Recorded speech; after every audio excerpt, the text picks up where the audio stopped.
శ్రీ సచ్చిదానంద సమర్థ సద్గురు సాయినాథ్ మహారాజ్ కీ జై. ముందుగా సాయి భక్తులందరికీ నమస్కారం అండి. వీడియో చూస్తున్న ప్రతి ఒక్కరిపైన ఆ సాయినాథుని ఆశీస్సులు ఉండాలని, బాబా గారి భక్తులందరూ ఎప్పుడూ కూడా ఆనందంగా సంతోషంగా వారి జీవితాన్ని గడపాలని మనస్ఫూర్తిగా కోరుకుంటూ ఈ వీడియోని స్టార్ట్ చేస్తున్నాను ఫ్రెండ్స్. ఈరోజు బాబా గారు తన బిడ్డలతో ఒక ముఖ్యమైనటువంటి సందేశాన్ని చెప్పబోతూ ఉన్నారండి. ఒక అద్భుతమైనటువంటి అదృష్టాన్ని తన బిడ్డలకు అందించబోతూ ఉన్నారు. అయితే బాబా గారు ఈ సందేశంలో ఏం చెబుతున్నారో తెలుసా? బిడ్డ, ఈ గురువారంలో కానీ ప్రార్థనలన్నీ తీరుతాయమ్మా. నమ్మకంతో విను, ఆనందంతో ఎగిరి గంతేస్తావు. వెంటనే వింటావు కదా తల్లి అని బాబాగారు అంటూ ఉన్నారండి.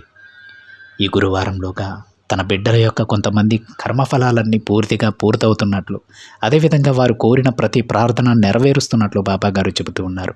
మరి బాబాగారు ఏ బిడ్డలను ఉద్దేశించి సందేశం చెబుతూ ఉన్నారు, ఏ బిడ్డలకు ఈ అదృష్టాన్ని ప్రసాదించబోతూ ఉన్నారు, అలాంటి బిడ్డల వరుసలో ప్రతి బాబా బిడ్డ ఉండాలని మనస్ఫూర్తిగా కోరుకుంటూ ఈరోజు సందేశాన్ని మొదలు పెడదామండి. బాబాగారి విధంగా చెప్తూ ఉన్నారు.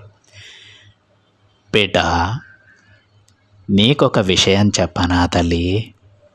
ప్రతి ఒక్కరి జీవితంలో కష్టాలనేవి వస్తూ ఉంటాయి, పోతూ ఉంటాయి.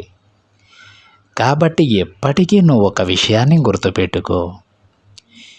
ఏది వచ్చినా సరే ధైర్యంగా నిలబడితేనే విజయం సాధించగలవు. అది జీవితంలోనైనా, నీ ఉద్యోగంలో అయినా, లేదా నీ బంధువుల దగ్గరైనా సరే ధైర్యంగా ఉండటం నేర్చుకో. ఈ లోకంలో ఎలా ఉంటే సంతోషంగా ఉండగలవో ఆ విధంగా ఉండు. అప్పుడే నీ మనసు ప్రశాంతంగా ఉంటుంది తల్లి. నువ్వు మనశ్శాంతిగా జీవించగలవు. బిడ్డ, ఇక గురువారంలోగా నీ ప్రార్థనలన్నీ నెరవేరుస్తాను. ఆనందంగా ఉండు. నీకొక ముఖ్యమైన విషయం చెబుతాను, శ్రద్ధగా విను తల్లి. ఈ లోకంలో ఎవరైతే నిజాయితీగా ఉంటున్నారో వారే ఎక్కువ కష్టాలను, సమస్యలను ఎదుర్కొంటూ ఉన్నారు. మంచి చేసేవారికి చెడ్డ పేరు కూడా వస్తుందమ్మా. ఈ విషయాలు గుర్తించుకో. ఎన్ని సమస్యలు వచ్చినా సరే ధైర్యంగా నిలబడు. మనోధైర్యంతో ఉంటే గెలుపు నీ సొంతమవుతుంది తల్లి. నా బిడ్డకు ఎంతో ధైర్యం ఉంది. ఏం జరిగినా సరే ఎదుర్కొనే శక్తి ఉంది. ఎట్టి పరిస్థితుల్లోనూ ఈ ఆయుధాలను మాత్రం విడిచిపెట్టవద్దు. నీకు తెలియకుండా ఈ లోకంలో ఏది జరగదు అన్న విషయాన్ని గుర్తుపెట్టుకో. ఎందుకో తెలుసా? మీ వెంట ఈ తండ్రి ఉన్నారు కాబట్టి. నీకు ముందుగానే జరగబోయేది చెబుతాను కాబట్టి. అర్థమవుతుందా?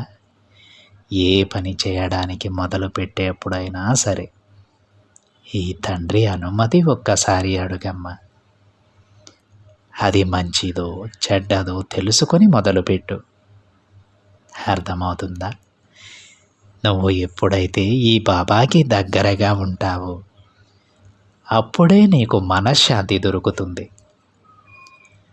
బిడ్డ, జీవితం అంటే ఏంటో తెలుసా? నువ్వు ఊహించనిది జరిగేదే జీవితం.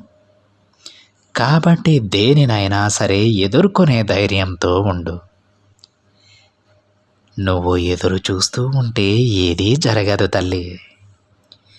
కానీ ఈ లోకంలో ఎదురు చూడకుండా, ఆశపడకుండా ఎవ్వరూ ఉండలేరు కదా.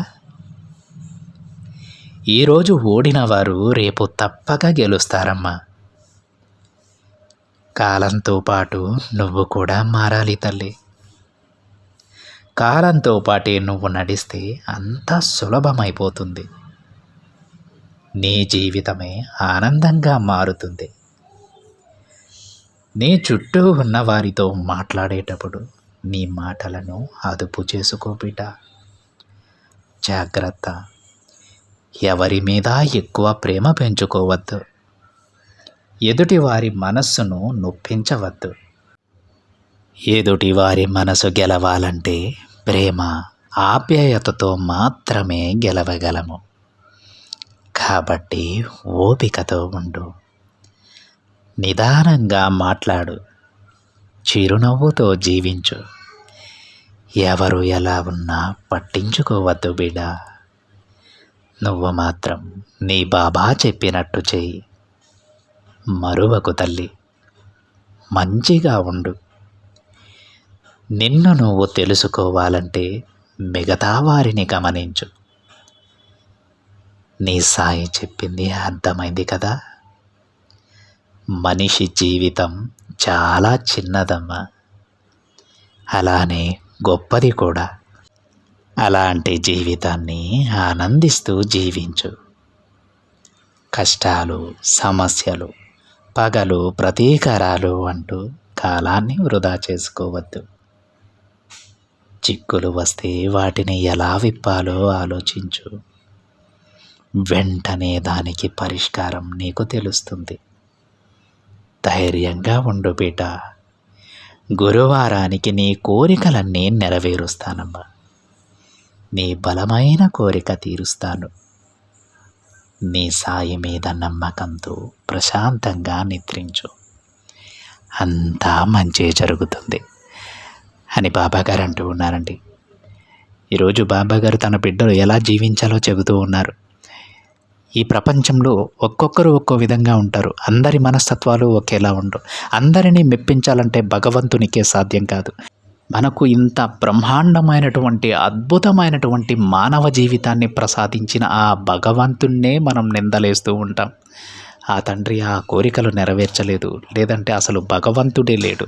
మనకు మంచి జరిగితే జరిగినట్టు, చెడు జరిగిందా భగవంతుడినే విమర్శిస్తూ ఉంటాం. అలాంటి మనుషుల మధ్యలో మనం ఉన్నామండి. ఇలాంటి మనుషులను, వారి మనసులను మార్చాలంటే మన తరం కాదు. అందుకే బాబాగారు తన బిడ్డలకు చెబుతూ ఉన్నారు, మీకు ఏ విధంగా జీవిస్తే మీరు సంతోషంగా ఉంటారో ఆ విధంగా జీవించాలి.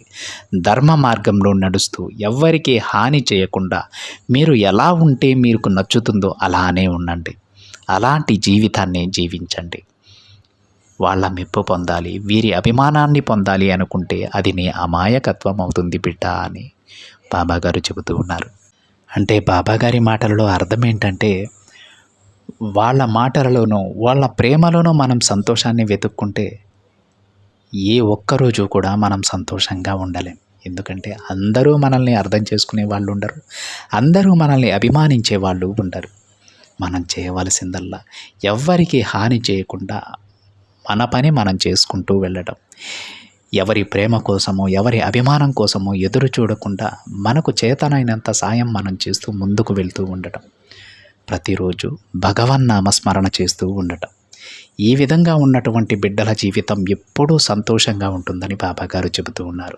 ఈ విధంగా ఏ బిడ్డలైతే ఉంటారో వారి కోరికలన్నీ నెరవేరుతాయి. అదేవిధంగా వారు ఎప్పుడూ సంతోషంగా ఉంటారు అంటున్నారు. అంటే మనం కోరిన ప్రతి కోరికను ఆ తండ్రి నెరవేరుస్తారు. కానీ కోరికలు నెరవేరితే సరిపోదు కదా, మనం సంతోషంగా ఉండాలి, ఆనందంగా ఉండాలి. అలాంటి సంతోషం అనేది మన వల్లే సాధ్యపడుతుంది. మీ ఒక్కరే మీరు సంతోషంగా ఉండటానికి కారణమవుతారు అని బాబాగారు తన బిడ్డలకు చెబుతూ ఉన్నారు. నీ కోరికలు తీర్చే బాధ్యత నాదే. నా బాధ్యతను నేను తప్పకుండా నెరవేరుస్తాను తల్లి. కానీ సంతోషంగా ఉండాల్సింది మాత్రం నువ్వు. అది నీ మనసులోనే ఉంటుంది. ఎప్పుడైతే నీ మనసు ప్రశాంతంగా ఉంటుందో అప్పుడే నువ్వు ఆనందంగా ఉండగలవని బాబాగారు తన బిడ్డలకు చెబుతూ ఉన్నారండి. బాబాగారు ఈరోజు చెప్పినటువంటి సందేశం ప్రతి బిడ్డకి అర్థమైందని నేను అనుకుంటూ ఉన్నానండి. అర్థమైన ప్రతి బిడ్డ కూడా బాబాగారు ఏం చెప్పారో ఆ విధంగా చేయండి. మీరు ఏం దిగులు పడవద్దు. మీరు కోరిన ప్రతి కోరికను మళ్ళీ చెబుతున్నాను బాబాగారు నెరవేరుస్తారు. అది ఆ తండ్రి బాధ్యత. తన బిడ్డలకు ఏది కావాలో అది ప్రసాదించే బాధ్యత బాబాగారిది. ఆ తండ్రి తన బాధ్యతను తప్పకుండా నెరవేరుస్తారు. కానీ సంతోషంగా ఉండాల్సిన బాధ్యత మీది. బాబాగారికి ప్రమాణం చేయండి, బాబా ఇక దేని గురించి నేను పట్టించుకోను, నేను సంతోషంగా ఉంటాను. ఎవరి అభిమానం కోసమో ప్రేమాభిమానాల కోసం నేను పాకులాడను. నాకు తెలిసినంత వరకు నేను ఎవ్వరికి హాని చేయకుండా నీ నామాన్ని స్మరించుకుంటూ నేను సంతోషంగా ఉంటాను తండ్రి అని మనందరం కూడా బాబా గారికి ఈరోజు మాటిద్దాం.